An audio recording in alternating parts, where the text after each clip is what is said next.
नमस्कार, आपलं महाराष्ट्र या कार्यक्रमात मी संदीप चव्हाण आपल्या सगळ्यांचं स्वागत करतोय. प्रतिष्ठेच्या परळशी बॉडी बिल्डिंग स्पर्धेचा मानकरी ठरला सागर कारतोडे, पटकावली बुलेट. तर मानाच्या अशा आदिशक्ती पुरस्कारानं आमदार भारती लवेकर आणि बँकर योगिनी पोकेसह 6 जणी सन्मानित. विंटेज कार्स आणि बाईक प्रदर्शनाचं मुंबई शानदार उद्घाटन आणि MCA BCCIचे माजी वरिष्ठ प्रशासकीय अधिकारी प्रोफेसर रत्नाकर शेट्टी यांच्या ऑन बोर्ड या पुस्तकाचं MCA BCCI आणि ICCचे माजी अध्यक्ष शरद पवार यांच्याकडून प्रकाशन.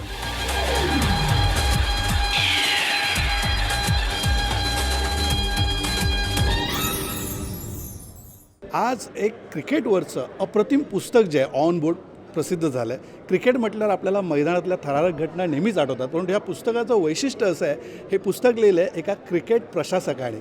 आणि प्रशासक म्हटलं की तितकंसं मनोरंजक काही नसतं अशी आजवरची सगळ्यांचीच भावना होती. परंतु प्रोफेसर रत्नाकर शेट्टीने आपल्या सुहास्यवदनं त्यांची जी प्रतिमा आहे ती त्यांनी या पुस्तकात सुद्धा प्रगट केली आहेत. अनेक रंजक किस्से या पुस्तकामध्ये आहेत. क्रिकेटमधली आकडेवारी जरी नसली तरी क्रिकेटच्या बाहेर, मैदानाच्या बाहेर जे काही घडतं, मैदानाच्या आत जे काही घडतं याचा संपूर्ण लेखाजोखा या पुस्तकामध्ये. आणि आज आपल्यासोबत बातचीत करायला प्रोफेसर रत्नाकर शेट्टी आहेत. सर, पुस्तकाचं हे प्रकाशन झालेलं आहे आणि जसं आम्ही म्हटलं की तसं पाहिलं तर प्रशासक म्हटलं किंवा प्रशासन म्हटलं की काहीसं नीरस भाव येतात, काहीसं एखादा ज्याला म्हणतो की जो जो जो सहसा उत्साह क्रिकेटचा मैदान असतो तर कधी प्रशासकाच्या भूमिकेत दिसत नाही. पण तुम्ही एक वेगळं परिमाण जे आहे या भूमिकेला दिलं. आज हे पुस्तक प्रकाशित झालं आहे. अनेक रंजक किस्से यामुळे आज सगळ्या क्रिकेट रसिकांना पाहायला मिळतात. काय सांगाल या पुस्तकाबद्दल? नाही, पुस्तक लिहायला जेव्हा सुरुवात झाली तेव्हा माझ्या मनात मुंबई क्रिकेट असोसिएशन आणि BCCIचं कॉन्ट्रीब्युशन जे होतं ते कसं लोकांपुढे आपण आणू शकतो ही भावना होती, कुठलीही कॉन्ट्रोवर्सी न करता. आणि इंडियन क्रिकेटर्सबरोबर माझे 2 टूर्स जे झाले, श्रीलंका आणि पाकिस्तान, त्या 2 टूरची जी एक्सपिरियन्सेस होते माझे. ग्रेग चॅपल जेव्हा कोच होते ती कॉन्ट्रोवर्सी जेव्हा झाली आणि त्याच्यानंतर लोढा कमिटी, सुप्रीम कोर्ट आणि कमिटी ऑफ ॲडमिनिस्ट्रेटर्स, असं सगळं एक चित्र जे होतं लोकांपुढे ठेवायचं होतं. आणि एक नक्की मी ठरवलं होतं की मी जे लिहीन ते सत्य, ट्रूथफुल स्टोरी जी असेल. एक जो ज्याला असं म्हणतात क्रिकेट प्रशासनाला एक नवीन चेहरा तुमच्या रूपाने मिळालात. किती अवघड होतं हे काम? आय थिंक लोकांनी ॲडमिनिस्ट्रेटरचं रोल समजून घ्यायचं गरजेचं आहे, कारण cricket comes first according to me. आणि मी पुस्तकात लिहिलं आहे माझ्या, क्रिकेट, त्याच्यानंतर क्रिकेटर्स आणि त्याच्यानंतर ॲडमिनिस्ट्रेटर येतो. तर आपण ही जर हायरार्की आपल्या लक्षात ठेवली तर you can always be successful. कारण क्रिकेटर्सना जी मदत लागते, इन्फ्रास्ट्रक्चर असो, मग मॅचेस असो, त्यांचे जे रिक्वायरमेंट्स असतात, त्याची काळजी जर तुम्ही नीट घेतली तर एक ॲडमिनिस्ट्रेटर म्हणून तुम्हाला सॅटिस्फॅक्शन नक्की मिळतं. सर, मुंबईच्या क्रिकेट प्रशासनाबद्दल जर बोलायचं झालं तर तुमचा हा जो काही तुमची जी कारकीर्द सुरू झाली ती कारकीर्द आणि भारतातले जे क्रिकेटचे तारे होते, म्हणजे उदाहरणार्थ सचिन असेल, विनोद असेल, प्रवीण आमरे असेल, ह्या दिग्गज खेळाडूंसोबत काम करताना एक प्रशासक म्हणून किती जबाबदारी होती? 2 टूर्स ज्या मी केल्या, श्रीलंका 43 दिवसाची होती, पाकिस्तान 43 दिवसाचं होतं. त्या टूरमध्ये आमचे जे संबंध झाले, म्हणजे I have made life partners. म्हणजे त्यांना आज एक कुठलाही इश्यू जर त्रास असेल ते फोन करतात, विचारतात. Sir, that is something which is important. आणि तो विश्वास आपण जेव्हा हे करतो की कॉन्फिडन्स तेवढा त्यांच्यामध्ये सुद्धा आहे की आपण we are able to maintain that. I think that is more important. Sir एकूणच हे जे पुस्तक आहे क्रिकेट प्रशासकांसाठी आणि खेळाडूंसाठी खूप मार्गदर्शन राहणार आहे. तुम्ही येणाऱ्या प्रशासकांना काय सांगाल जे क्रिकेटमध्ये प्रशासक म्हणून आपलं करिअर करू इच्छित आहे त्यांच्यासाठी तुम्ही काय सांगाल? मी एकच सूचना देईन की आपण जर या फील्डमध्ये ॲडमिनिस्ट्रेटर म्हणून येत आहे तर ग्लॅमर पार्ट सोडून द्या त्यातला, कारण cricket is associated with glamour, पण administrator should be away from glamour. त्याचं काम काय आपलं की आपल्याला क्रिकेटसाठी जे करता येईल तेवढंच करायचं. पवार साहेबांनी जसं म्हटलं तसं, कारण आपल्या लोकांनी का निवडून दिलं आहे, आपली जबाबदारी काय आहे, ह्या जर 2 गोष्टी आपण समजू शकलो तर I think administrator will be successful. नक्कीच सर, जसं तुम्ही म्हणालात की हे जे पुस्तक आहे क्रिकेटमध्ये जे प्रशासक म्हणून येऊ इच्छित आहेत त्यांच्यासाठी मैलाचा दगड तर ठरेलच, परंतु जसं आमच्यासारख्या पत्रकारांसाठी सुद्धा आणि क्रिकेट चाहत्यांसाठी सुद्धा क्रिकेटच्या मैदानापेक्षा क्रिकेटच्या मैदानाबाहेर नेमकं काय काय होतं त्याच्या रंजक गोष्टी या पुस्तकातून उलगडतील असा आम्हाला विश्वास आहे. आणि या पुस्तकासाठी तर तुम्हाला पुन्हा एकदा शुभेच्छा. रत्नाकर शेट्टी हे तसं म्हणलं तर विल्सन कॉलेजचे केमिस्ट्रीचे प्रोफेसर, पण क्रिकेट हा त्यांचा अत्यंत आवडीचा विषय आणि नुसता आवडीचा विषय म्हणून ते कधी थांबले नाही. त्या खेळाच्यासाठी आपण काही योगदान करू शकतो ही भूमिका त्यांनी घेतली आणि प्रत्यक्ष क्रिकेटचा खेळ आणि क्रिकेट प्रशासन याच्यातलं अंतर कायम राखून प्रशासनाच्या माध्यमातून खेळाला कसं प्रोत्साहित करता येईल या संबंधीचा आदर्श त्यांनी दाखवला. हे जे पुस्तक लिहिलं आहे त्याच्यामध्ये या सगळ्या गोष्टी आल्यात, पण माझ्या मते क्रिकेटचे जे स्वतः आहेत, गावस्कर असतील, सचिन तेंडुलकर असतील, देवी वेंकटकर असतील किंवा अनेक अशी नावं घेतील ते, त्यांच्या संदर्भात अधिक लिहायची आवश्यकता होती ती याच्यात कमतरता आहे. पण सवन क्रिकेटची हिस्ट्री, क्रिकेटच्या ॲडमिनिस्ट्रेटरचं योगदान याच्यावर अतिशय उत्तम पुस्तक त्यांनी लिहिलं आहे. मैं चलता अभिनंदन करता हूँ. मैं बहुत खुश हूँ कि आज उनका बुक रिलीज़ हुआ है और मैं जब COA की मेंबर थी उनके साथ मैंने बहुत काम किया है. मुझे जो शक्ति मिली एक एडमिनिस्ट्रेटर की तरफ से, उनका एक्सपीरियंस, उन्होंने जो गाइड किया मुझे और उनकी वजह से मैं सक्सेसफुल रही मेरे 3 साल के टेन्योर में एज एन एडमिनिस्ट्रेटर. पहले MCA में भी मैं जब CIC कमेटी में थी तो उनका गाइडेंस मेरे को बहुत ही इम्पोर्टेंट लगता था. एंड उन्होंने जो विमेंस क्रिकेट के लिए प्रमोशन किया है, तो along with mister Pawar end age he already said in his book also, तो वो बहुत ही इम्पॉर्टंट चीज़ था मेरे लिए. अप्रतिम प्रशासक म्हणून मी त्यांच्याकडे बघतो, कारण ते अनेक वर्ष प्रशासक आहेत. मला वाटतं की 1985 का 86 पासून तिकडे MCAमध्ये आहेत, आधीपासून पण असेल मला माहीत नाही, पण तो 1991 मी त्यांना भेटलो त्यांना. आणि त्याच्यानंतर मग अनेक वर्ष मी एकत्र काम केलं. अनेक त्यांच्याकडे आम्हाला खूप शिकायला पण मिळालं, कारण एक अप्रतिम ॲडमिनिस्ट्रेटर म्हणून ते होते. आणि त्यांनी ते आज बुक लिहिलेलं आहे, त्यामध्ये खूप वाचायला पण मिळेल. क्रिकेटर्सचा असोच मोठा रोल असतो, पण मला वाटतं की प्रशासकाचा जर क्रिकेटची जोड असेल तर त्याचा फायदा होऊ शकतो.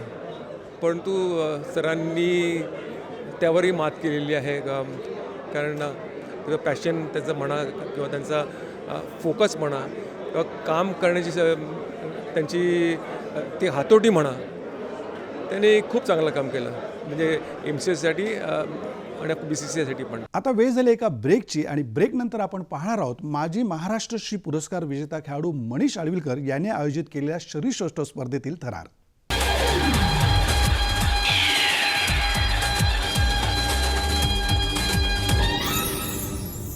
मुंबईत नुकतीच प्रतिष्ठेची अशी मास परश्री शरीरसौष्ठव स्पर्धा आयोजित करण्यात आली होती आणि ही स्पर्धा आयोजित केली माजी महाराष्ट्र श्री किताब विजेता खेळाडू मनीष आडविलकर यांनी.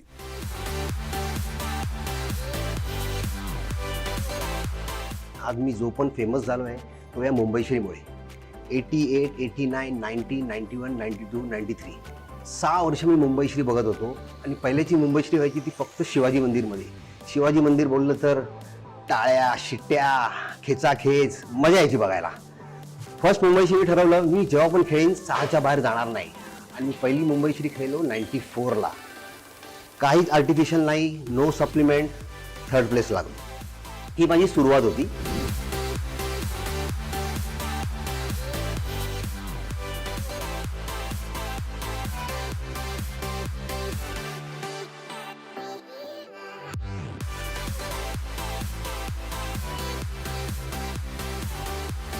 त्याच्यानंतर मी महाराष्ट्रशीला सांगलीला 3rd प्लेस मिळाला.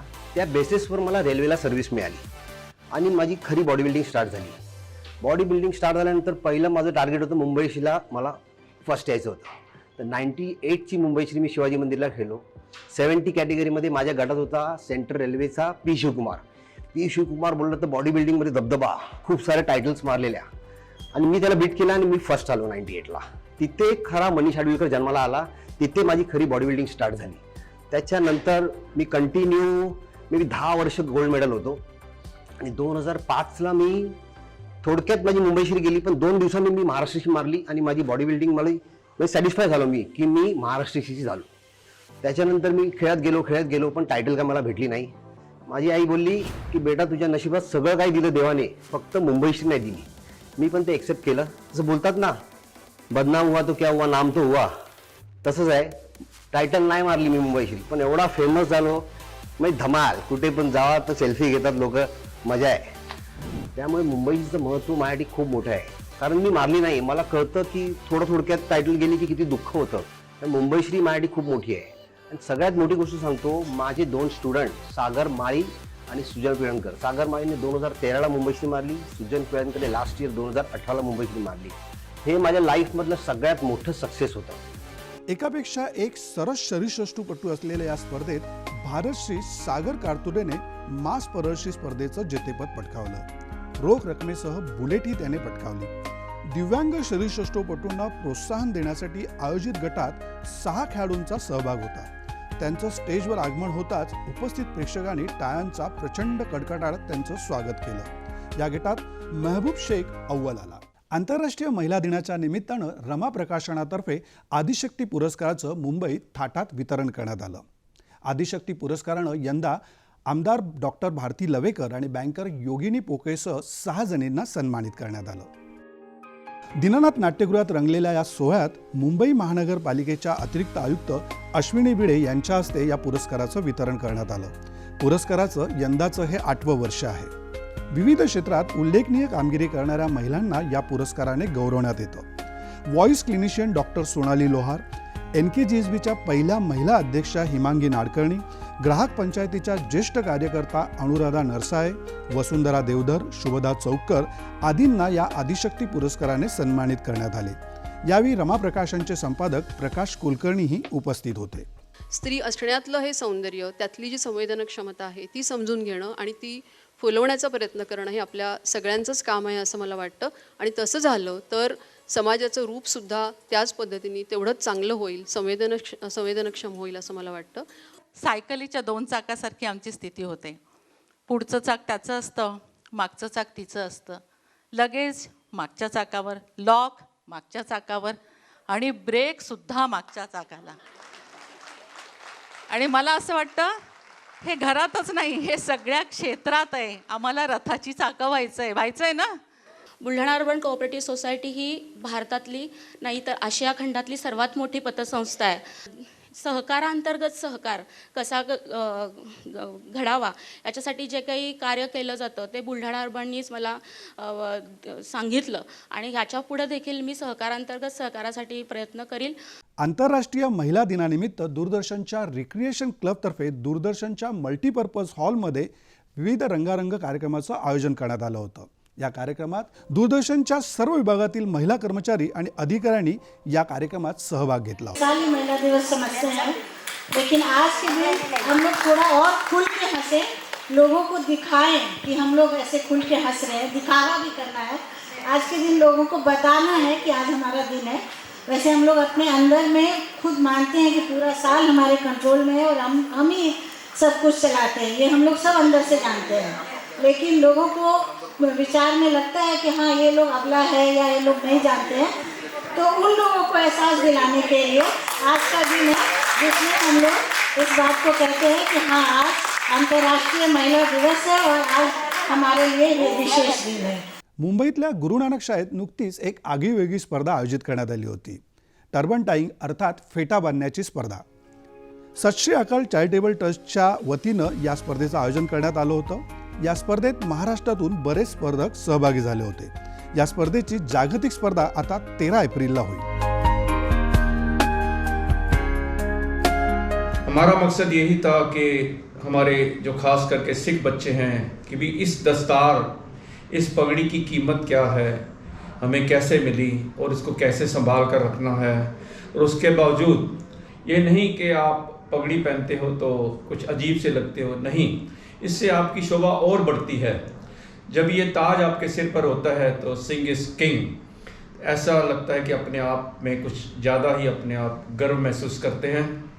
ये देन श्री गुरु गोबिंद सिंह जी महाराज की है कि ताकि लाखों में भी अगर एक कोई सिख खड़ा है तो दूर से उसकी पहचान हो. इसके लिए हमने ये प्रतियोगिता का आयोजन किया. हमारे यहाँ 3 राउंड हुए थे, लड़कों के लिए, फिर लड़कियों के लिए और फिर लड़कों के लिए. उसको कैसे पगड़ी को लपेटा जाता है, फिर उसको कैसे सजाया जाता है और उसके ऊपर चेहरे पे आपके कैसे लगती है, फिर थोड़ा वॉक करके, थोड़ा ज़रा नखरा करके कि आप कैसे सुंदर दिखते हो. अलग अलग राउंड में जजेस की निगरानी में फर्स्ट, सेकंड, थर्ड बच्चे चुने गए, 3 लड़कियों में और 3 लड़कों में. उनको हमारी संस्था की तरफ से कुछ कैश प्राइस और फर्स्ट, सेकंड, थर्ड के मोमेंटोस, और उसके बावजूद जो जीते उनको दिल्ली में, जो कि 13 अप्रैल को बैसाखी वाले दिन पूरे इंटरनेशनल से जीत के आएंगे, उनके लिए कंपटीशन रखी जाएगी जिसमें कि जो फाइनल राउंड होगा, फर्स्ट, सेकंड, थर्ड जीतने वालों को 51,000, 31,000 और 21,000 का कैश प्राइज और कई कंसोलिडेटेड प्राइज दिए जाएंगे. हमें खुशी महसूस होती है और हम धन्यवाद करते हैं गुरु नानक विद्या सोसाइटी का, जिन्होंने कि अपनी प्रमाइसेस हमें इस प्रोग्राम के लिए दी. उनका पूरा स्टाफ, उनकी पूरी मैनेजमेंट कमेटी हमारे साथ थे, और भी जिन्होंने हमें इस प्रोग्राम में हिस्सा लिया, हमारा साथ दिया, हम सब के आभारी हैं. जब पार्टीशन हुआ 1947 में, तब हमारे कोई भाई बहन जो पाकिस्तान से आए और वो बॉम्बे में आके सेटल हुए, तब महाराष्ट्र गवर्नमेंट ने ये कैंपस में उनको जगह दी थी और सब ने इधर शरणार्थी होकर यहाँ रहे. धीरे धीरे उन्होंने सोचा कि हमारे बच्चों की पढ़ाई के लिए, शिक्षण के लिए कोई स्कूल होना चाहिए. तो उस वक्त सरदार प्रताप सिंह उन्होंने ये स्कूल का फाउंडेशन रखा और धीरे धीरे उस वक्त सिर्फ 26 बच्चों के साथ ये संस्था शुरू हुई.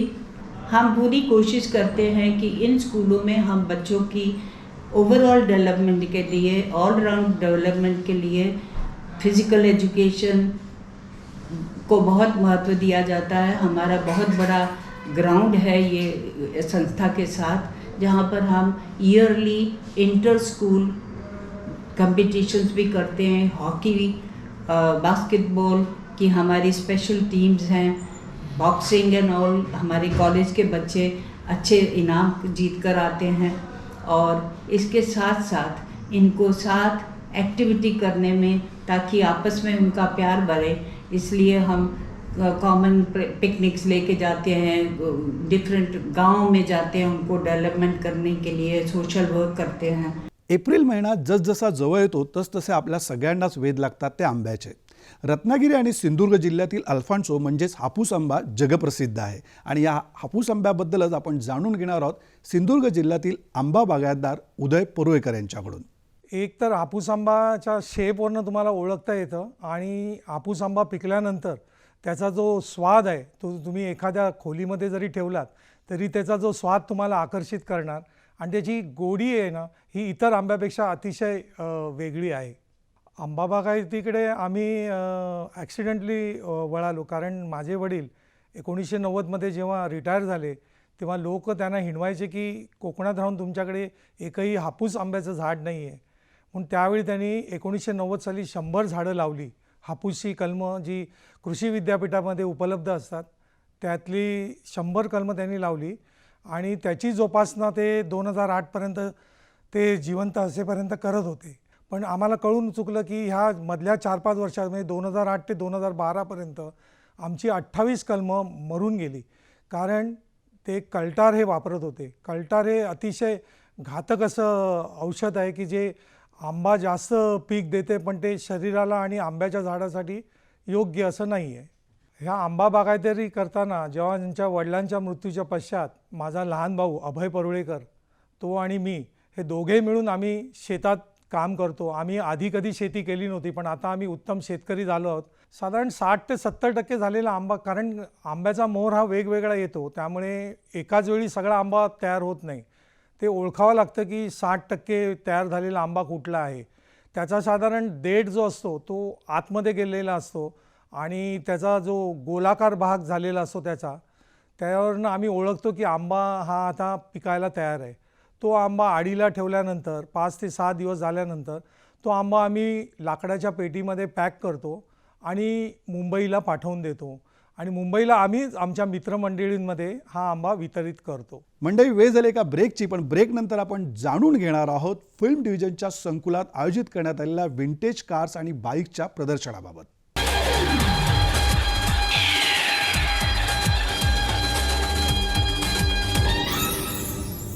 मुंबईतील फिल्म डिव्हिजनच्या संकुलात विंटेज कार्स आणि बाईक्स अर्थात दुर्मिळ अशा 4 चाकी आणि दुचाकी वाहनांचं प्रदर्शन आयोजित करण्यात आलं होतं.